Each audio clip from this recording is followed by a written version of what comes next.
The Sounders continued their poor form after struggling the last few weeks, losing to Sporting Kansas City at home, losing to LA Galaxy on the road in the US Open Cup, getting a nice win against the Houston Dynamo miraculously because of Paul Rothrock's late goal. Things wouldn't continue with that positive stretch, though, from that Dynamo win, as the Sounders would fall to Austin FC at home in a 1-2 loss. Our player of the match forward, Freddie Montero, 7.4 match rating, 1 goal, 2 shots, a 92% passing percentage, and 1 chance created as a late substitute, coming in and converting Seattle's only goal of the match. Then we move over here to May 20th at the Vancouver Whitecaps. Seattle would go up north for their first battle against Vancouver this season. And things didn't go so well. Seattle is now 0-2 in the Cascadia Cup matches that they've played so far this year after the embarrassing defeat to Portland earlier in the season. And they get blanked here in Vancouver, obviously with shutouts, and especially a shutout against Vancouver. There's no player of the match. This is just frustrating. We'll look here. Excuse me. At the injury reports for these matches against Austin, the players that were out are the same for both Austin and Vancouver. Midfielder Ethan Dobelair was out with a right ankle sprain. Midfielder Obed Vargas was out with an international duty. And then the 3 usual suspects, Christian Roldan was out with concussion protocol, who's still dealing with those symptoms and trying to get them down to 0.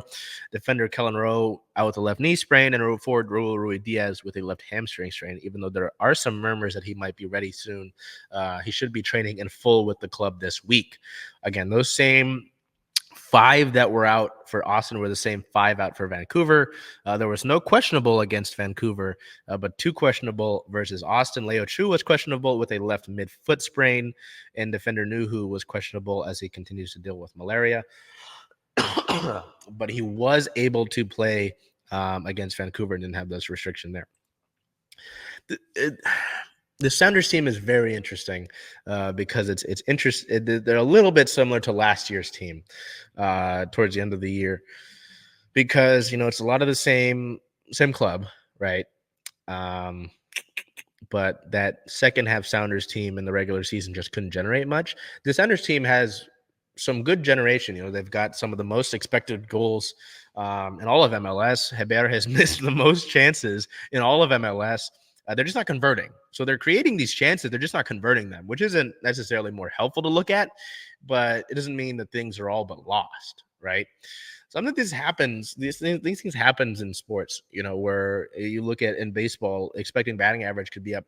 Julio's had some solid expecting batting average. Things are just landing for him, right? There are these positive underlying stats that tell you that things can turn a corner, and they very well could turn a corner. Now, losing sight of that and just getting frustrated and thinking all is lost, even though we're in May in this MLS season, is foolish. And if you want to think that way, you can.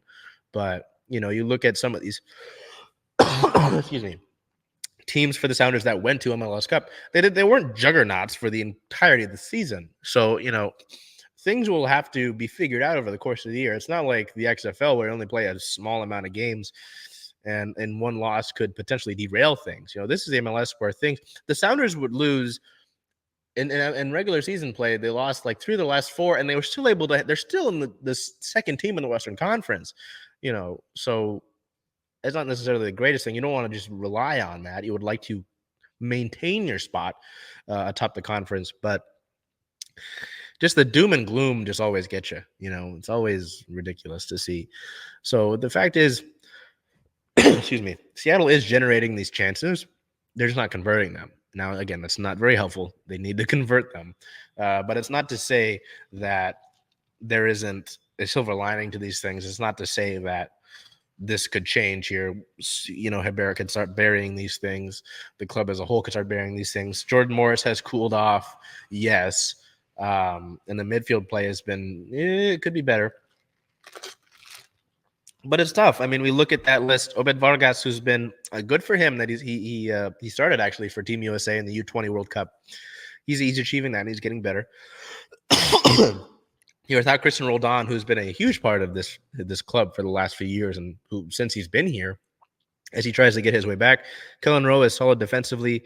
In terms of we don't even need to speak to Raul's impact and what he can do, because we know what he can do when he's healthy. So it's tough, with these injuries right now, and considering the fact that you are generating chances and that they do exist and that you're not burying them. But I'm not going to say that's all is lost, considering that we're in May and the fact that the MLS season runs for several months past May.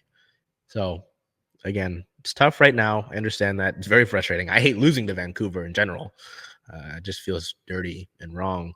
But this is something that can be made up over the course of the season. They could get hot. They could go on a streak.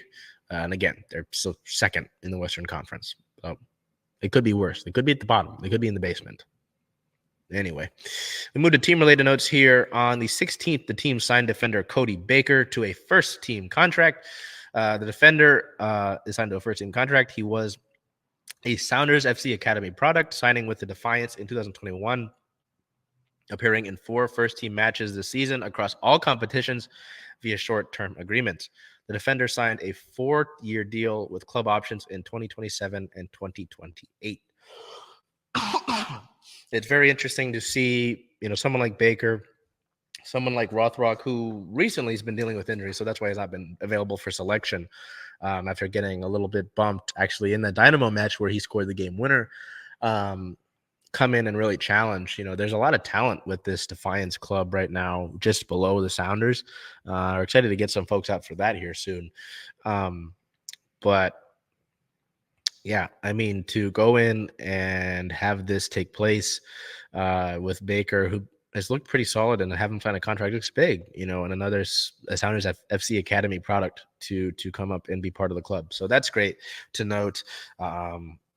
And interesting to see how much he gets used as the club moves forward without the course of the season. So Seattle sits at a 7-win, 5-loss, 2-draw record, 23 points overall. Again, second in the Western Conference, now 5th in all of MLS for Supporters Shield standings. Looking ahead, their next match is May 27th versus the New York Red Bulls, which is a 7:30 p.m. kick here in Seattle at Lumen Field. Another rare visit. I know I talked about the Pirates being a rare visit here to Seattle, but Red Bulls, I don't remember the last time that the New York Red Bulls were here. So that's going to be fun to see, and a big battle. Again, May 27th, 7:30 p.m. Pacific time.